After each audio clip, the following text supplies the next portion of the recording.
Hello. Hello यार तुम मुझे एक बात बताओ, तुम मुझे कॉल नहीं करते, मैसेज नहीं करते, मुझसे बात नहीं करते, तुम मुझसे प्यार व्यार नहीं करते क्या? अरे करते हो या नहीं करते? रुक आवत है।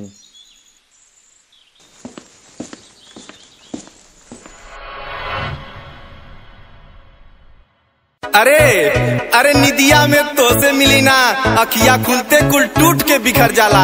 अरे निदिया में तो से मिली ना, अखिया खुलते कुल टूट के बिखर जाला।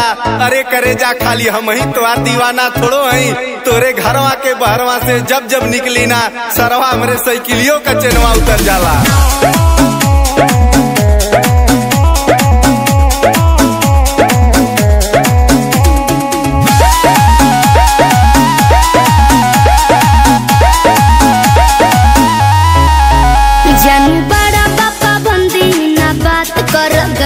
कुल बंद बाबा जार भइल बाटे बंदी, बुझला?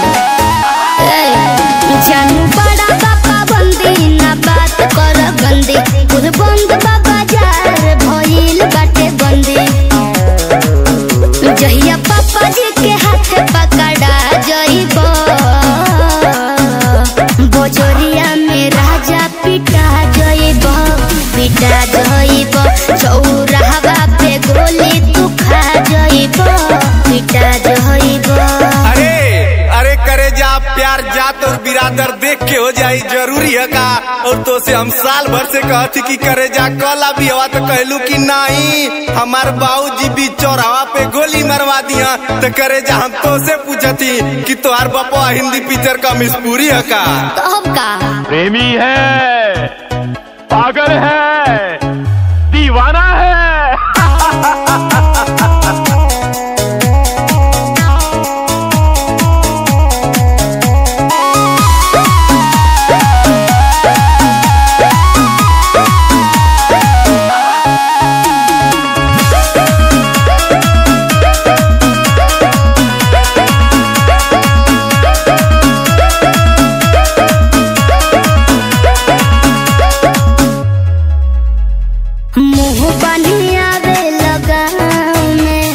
मुछिया तू ऐठे लगता में भयबो देखी के बेरी बेरी किरचे रहेला इतना भाव में। मुँह बनिया बे लगाओ में, मुछिया तू ऐठे लगता में भयबो देखी के बेरी बेरी किरचे रहेला इतना भाव में। हे करे जा आपने भयो के बारे में सुना? बोला।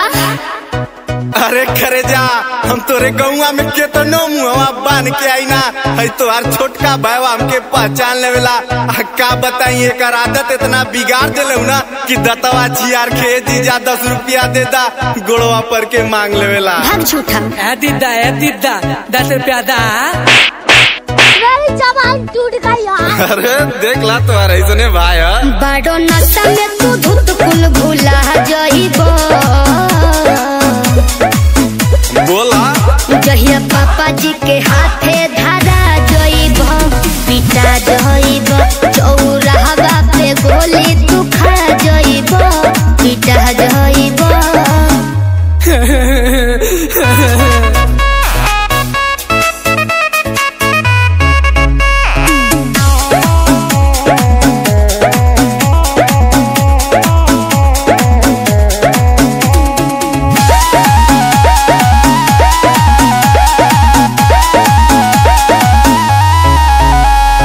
बाड़ो तू इतना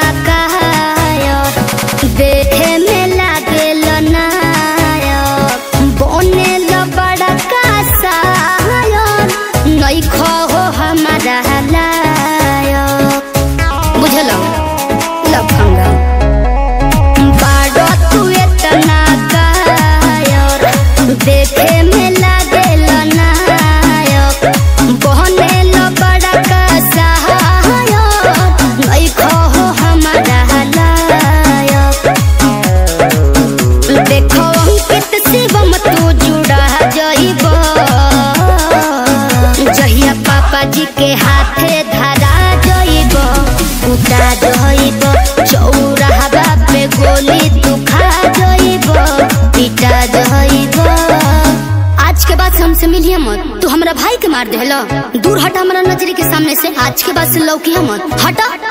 अले भैया भौजी तो थोड़ के जात पाली हो, अब बाबूजी से टाटा बा। अरे बाबूजी हमार कहले रहना कि बेटा कर ले बियावा, माई तोर बूढ़ हो गई। अरे भैया लोग अब कैसे समझाई अपने बाबूजी के जोने से प्यार करो तनी पगली हमारे नजरिए से दूर हो गई।